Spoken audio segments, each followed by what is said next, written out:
मित्रों, पिछले भाग में आपने देखा कि गायत्री देवी अपने बेटे अमन के एक फ़ोन का इंतज़ार करते करते अंदर ही अंदर टूटने लगी थी।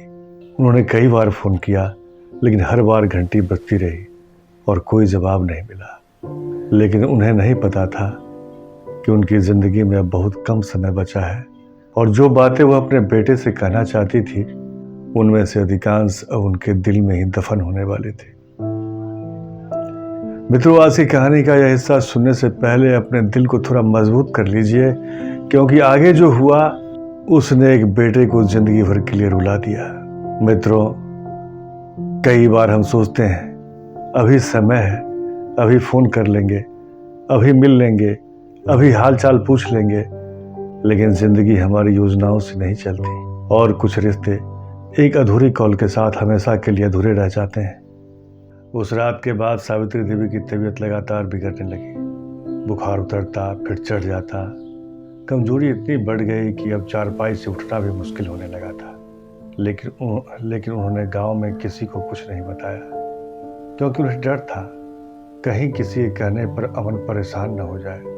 मित्रों, माँ की सबसे बड़ी आदत यही होती है, वो अपनी तकलीफ छुपा लेती है, लेकिन बच्चे की परेशानी नहीं देख सकती। अगले दिन उन्होंने फिर मोबाइल उठाया, कुछ क्षण तक स्क्रीन को देखती रही, फिर अमन का नंबर मिलाया। घंटी गई, लेकिन जवाब नहीं आया।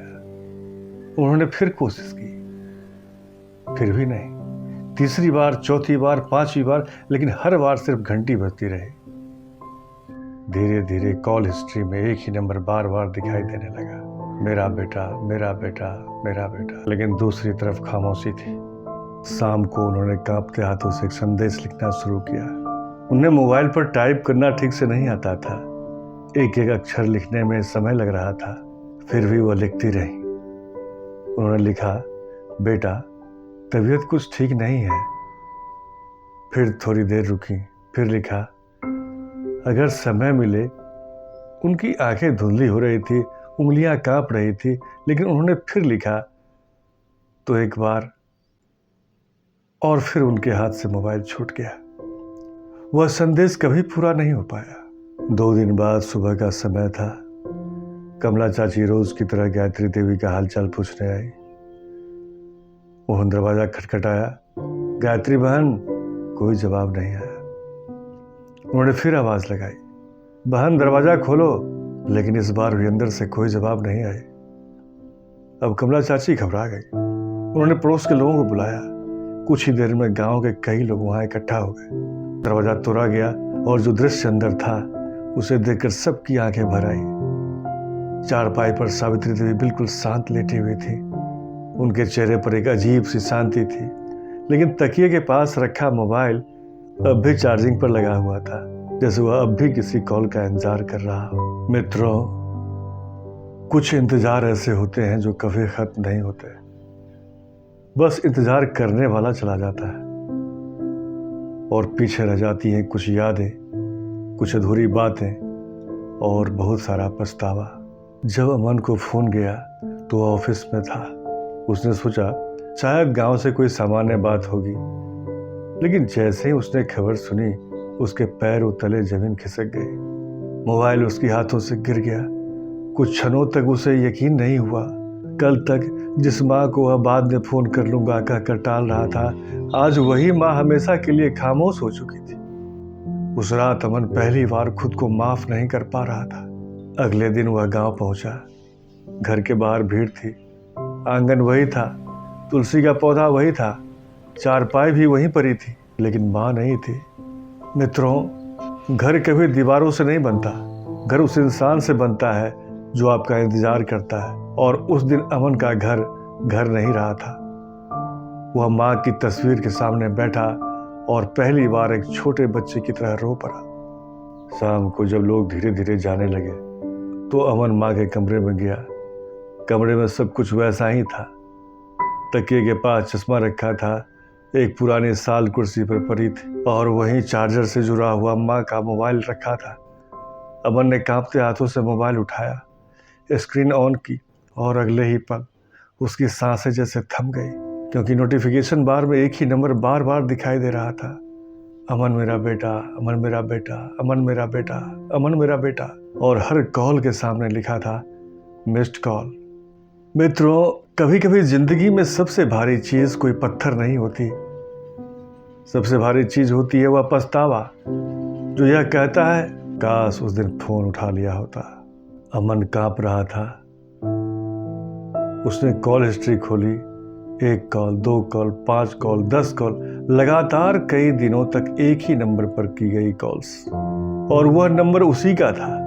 हर कॉल के पीछे एक माँ की उम्मीद थी, हर कॉल के पीछे एक आवाज थी जो अपने बेटे को सुनना चाहती थी, और हर मिस्ड कॉल अमन के दिल पर एक हथौड़े की तरह पड़ रही थी। उसकी आंखों से आंसू लगातार बह रहे थे, लेकिन अभी सबसे बड़ा दर्द बाकी था। फिर अचानक उसकी नजर मैसेजेस पर गई। वहां एक ड्राफ्ट पड़ा था, भेजा नहीं गया था, अधूरा था। अमन ने कांपते हाथों से वह ड्राफ्ट खोला, और जैसे ही उसने पहली पंक्ति पढ़ी उसका पूरा शरीर कांप उठा, क्योंकि वह उसकी माँ का आखिरी संदेश था। और मित्रों, उस अधूरे संदेश में क्या लिखा था? उसने अमन की जिंदगी कैसे बदल दी, और क्यों वह खुद को कभी माफ नहीं कर पाया। अमन के हाथ कांप रहे थे, आंखों से आंसू लगातार बह रहे थे। उसने धीरे धीरे वह ड्राफ्ट मैसेज खोला। संदेश अधूरा था, लेकिन उसमें लिखे शब्द उसके दिल को चीरने के लिए काफी थे। उसमें लिखा था, बेटा बेटा, तबीयत कुछ ठीक नहीं है, अगर समय मिले तो एक बार अपनी आवाज सु, बस यहीं तक, आगे कुछ नहीं था। संदेश अधूरा था, जैसे माँ की आखिरी इच्छा अधूरी रह गई हो, जैसे आखिरी बार बेटे की आवाज सुनने का सपना आधे रास्ते में टूट गया। अमन बार बार उस संदेश को पढ़ रहा था, फिर पढ़ रहा था, फिर पढ़ रहा था।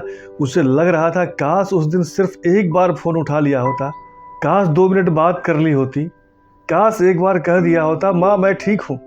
लेकिन अब काश के अलावा उसके पास कुछ नहीं बचा था। मित्रों, दुनिया में 2 शब्द ऐसे हैं जो इंसान को जिंदगी भर रुला सकते हैं। पहला बहुत देर हो गई, और दूसरा काश। जब तक माँ बाप हमारे साथ होते हैं हमें लगता है अभी बहुत समय है, लेकिन सच यह है कि जिंदगी कभी बताकर मौका नहीं देती। उस रात अमन माँ के कमरे में ही बैठा रहा। सभी लोग सो चुके थे, पूरा घर शांत था, लेकिन उसके भीतर एक तूफान चल रहा था। उसने माँ का मोबाइल फिर खोला और कांपते हाथों से अपने ही नंबर पर कॉल लगा दिया। कुछ सेकंड तक फोन बजता रहा, फिर उसके मोबाइल में रिकॉर्ड की हुई एक पुरानी आवाज सुनाई दी। वो उसकी माँ की आवाज थी। हेलो बेटा। बस इतना सुना था कि अमन टूट गया। वह फर्श पर बैठ गया और बरसों का दबा हुआ दर्द आंसुओं में बहने लगा।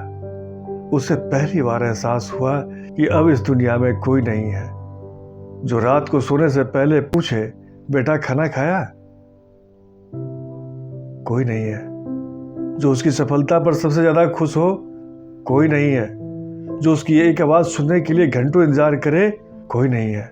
उस दिन अमन ने समझा कि माँ की जगह इस दुनिया में कोई नहीं ले सकता। कुछ दिनों बाद अमन ने एक फैसला किया। उसने माँ का नंबर मोबाइल से नहीं हटाया, लेकिन अब वह नंबर कॉल करने के लिए नहीं था।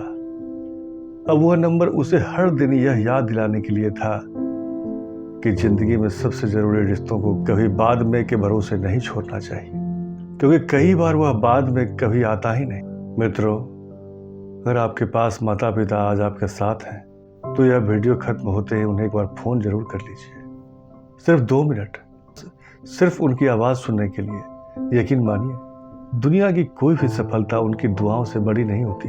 और अगर आप अपनी माँ से प्यार करते हैं तो कमेंट में सिर्फ एक शब्द माँ जरूर लिख दीजिएगा। मैं हूं संतोष कुमार और आप देख रहे हैं असली एहसास। नमस्कार।